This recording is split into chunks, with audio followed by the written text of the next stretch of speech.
किसान कानून में भी कहा जाता है कि कुछ बड़े लोग विरोध कर रहे हैं।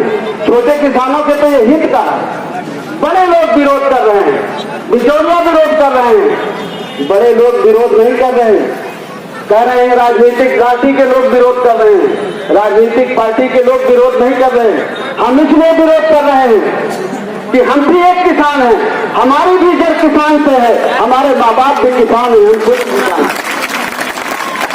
भारतीय जनता पार्टी और कांग्रेस पार्टी को छोड़ करके, भारतीय जनता पार्टी और कांग्रेस पार्टी के नेताओं को छोड़ करके बाकी इस देश का जो हर पार्टी का नेता किसान के साथ खड़ा है, वो हर पार्टी के नेता इसलिए भी खड़ा है कि वो खुद भी किसान है और उसकी किसान से उसकी जड़ है, उसके माँ बाप किसान है।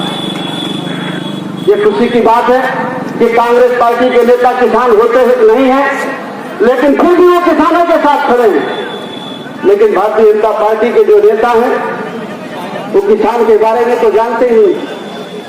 अगर आप लोगों ने पार्लियामेंट में भाषण सुना होगा तो जो सरकार का स्टेटमेंट था, जो सरकार का वक्तव्य था, सरकार ने कहा कि अनाज से ज्यादा कारोबार तो दूध का होता है, दूध में ज्यादा फायदा होता है। 8 लाख करोड़ का इससे व्यापार है। अनाज तो कुछ भी नहीं है, इससे कई गुना ज्यादा है। मतलब जो किसान की स्थिति को उन्होंने बयां किया, उन बातों से लगाया जा सकता है अंदाजा कि सरकार के नजर में किसान और कमजोर की, गरीब की क्या अहमियत। डेयरी की दूध की बात तो वो कर रहे थे, लेकिन दूध का जो व्यापारी है उससे दिल से पूछे कि अपना वो खून पसीना बहा करके जब वो दूध गाय भैंस पालता है और दूध पैदा करता है तो बामुश्किल से उसकी कीमत निकलती है, बामुश्किल से उसके बच्चों का पेट भरता है। दूध के धंधे में कोई बहुत ज्यादा फायदा होने वाला नहीं। ये जो किसान के 3 कानून बने, साथ में बिजली का भी कानून बना है, वो लागू भी हो गया है। बिजली का कानून इतना खतरनाक है कि एक किसान को, गरीब को 500 गुना महंगा मिले बिजली का बिल आएगा। जो आपको ट्यूबवेल अब एक निर्धारित मूल्य था, फिक्स मूल्य था कि जितना चलेगा आपको बिजली का बिल उतना ही आएगा ट्यूबवेल। आप लोग देखिएगा धीरे धीरे सबके मीटर बदले जा रहे हैं। अब आपको कमर्शियल रेट देना पड़ेगा बिजली का, और जो व्यापारी है, फैक्ट्री वाले हैं, उनको बिजली सस्ती मिलेगी और इस देश के गरीब और कमजोर को बिजली महंगी मिलेगी। वो किसान बिजली के बिल की व्यवस्था मांग रहे हैं। वो जो किसान दिल्ली के किनारे बैठे हैं, आज तक लगभग 200 लोगों की जान गई है, वो हमारे आपकी लड़ाई लड़ रहे हैं। वो जीतेंगे तो हम जीतेंगे, वो जीतेंगे तो हमारे बच्चों का, हमारा भविष्य अच्छा होगा, और अगर वो हारेंगे तो हम सब हारेंगे। ये देश का जो गरीब और कमजोर है वो सब हारेंगे। सरकार को इनकी बातों पर ध्यान देना चाहिए।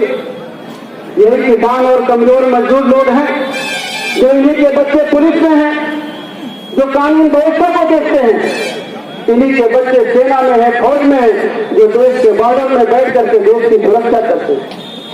जो चंद मुट्ठी भर लोग ये कानून बनाने वाले हैं, उनका कोई बच्चा फौज में तिरंगे में लिपट करके नहीं आता। ये किसान का बच्चा है जो बॉर्डर में, सीधे पाकिस्तान के बॉर्डर में तिरंगे में लिपट करके आता है। इसलिए हम इस बात को कहते हैं कि सरकार को अपनी जिद छोड़ करके किसान और मजदूर की बात को मानना चाहिए। कभी किसान और जवान आमने सामने नहीं हुआ। यह पहली सरकार है जब किसान एक तरफ खड़ा है और उसका बच्चा जो जवान है, पुलिस में है, सेना में है, उसके सामने उसको खड़ा कर दिया गया। लेकिन फिर भी हमारे जवान भी संयम से काम ले रहे हैं और हमारे किसान भाई भी संयम से काम ले रहे हैं। और मैं आज आप सबको भी अपील करता हूं, हम शांति लोग हैं, कानून को अपने हाथ में, कानून को अपने हाथ में लेने की जरूरत हमें नहीं है। लेकिन आप जहां भी हैं, आपकी सद्भावना उन किसान भाइयों के साथ होना चाहिए। जैसे आज से पौने 200 साल पहले हमारे लिए, हमें पता नहीं है कि हमारे लिए पढ़ाई लिखाई के लिए, हमें आगे बढ़ने के लिए किससे संघर्ष किया। हमारी माताओं बहनों को, हमारे बच्चों को पढ़ाई का अधिकार कैसे मिला। जब हम बहुत खोज करते हैं तो महात्मा फुले की याद आती है हमें। बाबा साहब अम्बेडकर को याद करते हैं, साहू जी को याद करते हैं।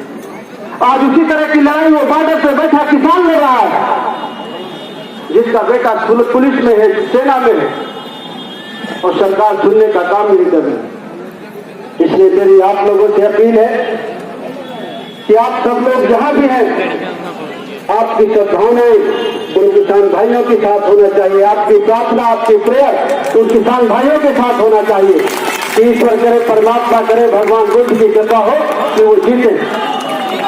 और जहां भी आप हैं, शांतिपूर्वक ढंग से, शांतिपूर्वक ढंग से जहां के भी रहने वाले हैं, अपने गांव में बैठ करके संगोष्ठी करके ये जरूर जानिए कि किसान कानून क्या है। इसी लॉकडाउन में शिक्षा का कानून आया है, जिस दिन शिक्षा के कानून की कलई खुलेगी उस दिन इस देश में क्रांति होगी। शिक्षा का कानून ऐसा है कि देश का गरीब और कमजोर है जो आदमी है, जो पिछड़ा है, दलित है, दलित है, वो शिक्षा का कानून ऐसा है जो उनको पढ़ाई लिखाई से रोकता है। सरकार का एक प्रस्ताव आप सुनिए, जब देश कंगाल हो गया है, कुछ नहीं बचा है, तो सरकार ने एक नारा दिया है, आत्मनिर्भर भारत। उस आत्मनिर्भर की बात को गहराई से समझिए कि आत्मनिर्भर का अर्थ क्या होता है। जब आपका सब कुछ ले लिया गया, आपके पास कुछ नहीं बचा, जो मजदूर बेचारा काम करता था बाहर, अपने देश में ही शरणार्थियों की तरह जिंदगी व्यतीत करता था, बिना बताए लॉकडाउन कर दिया गया। महीनों 100,000 किलोमीटर चल के 1,1500 किलोमीटर चल के किसान भाई रास्ते में पैदल आया।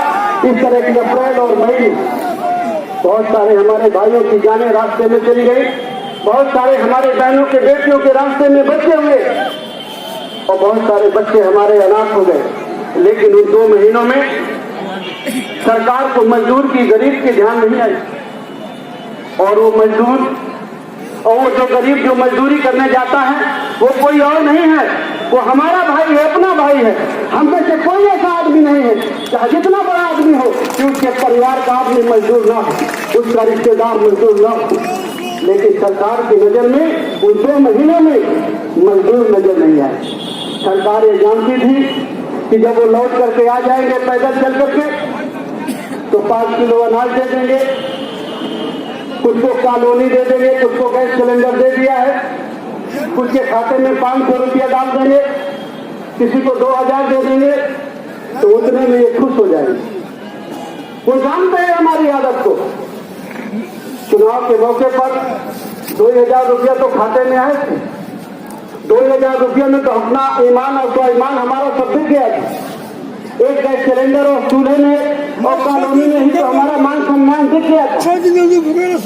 अगर हमारा जीवन और हमारे बच्चों का जीवन कॉलोनी से चल जाना है, गैस सिलेंडर चूल्हा से चल जाना, 6,000 रुपये से चल जाना है, शौचालय से चला जाना है, तो फिर हमें ये करने की जरूरत नहीं। और अगर आप ये चाहते हैं कि हमको कॉलोनी मिली, हमारे बच्चे को भी मिल जाएगी, हमारी बहू को भी गैस सिलेंडर चूल्हा मिल जाएगा, उसको भी 6,000 मिल जाएगा, क्या करना है कुछ करने की, क्या जरूरत है बच्चों को पढ़ाने की, तो फिर ये आंदोलन हमारा किसी काम का नहीं। और अगर आप चाहते हैं कि हम भी इस देश में रहते हैं, हमारा बच्चा, हम भी चाहते हैं इज्जत सम्मान की जिंदगी जिए, हमारा बच्चा भी पढ़ लिख करके डॉक्टर बने, इंजीनियर बने, कलेक्टर बने, कप्तान बने, दरोगा बने, सीओ बने, अगर आप ये चाहते हैं तो इसके बारे में भी फैसला करना है। लेकिन अगर कॉलोनी और 6,000 रुपया में खुश है, 5 किलो अनाज में खुश है, तो फिर आगे की बात खत्म हो जाती है।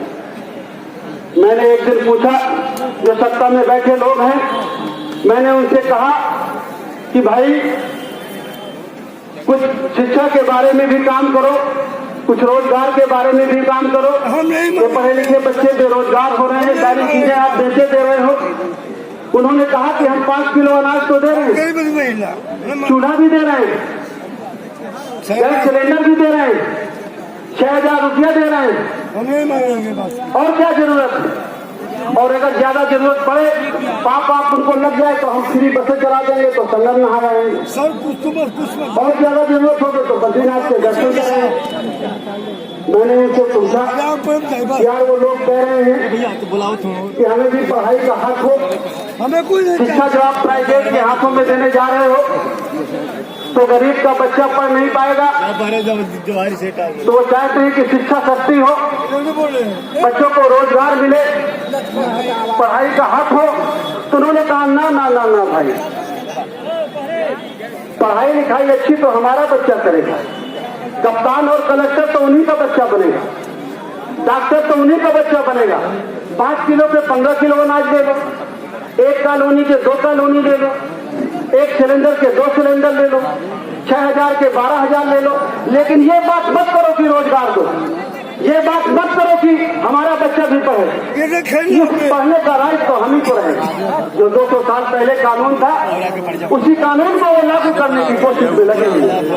इसलिए मेरी आपसे अपील है कि अगर हमें चाहते हैं कि हम भी इस देश में रहते हैं, तो हमारे भागीदारी संकल्प मोर्चा का नारा है कि जिसकी जितनी संख्या भारी उसकी उतनी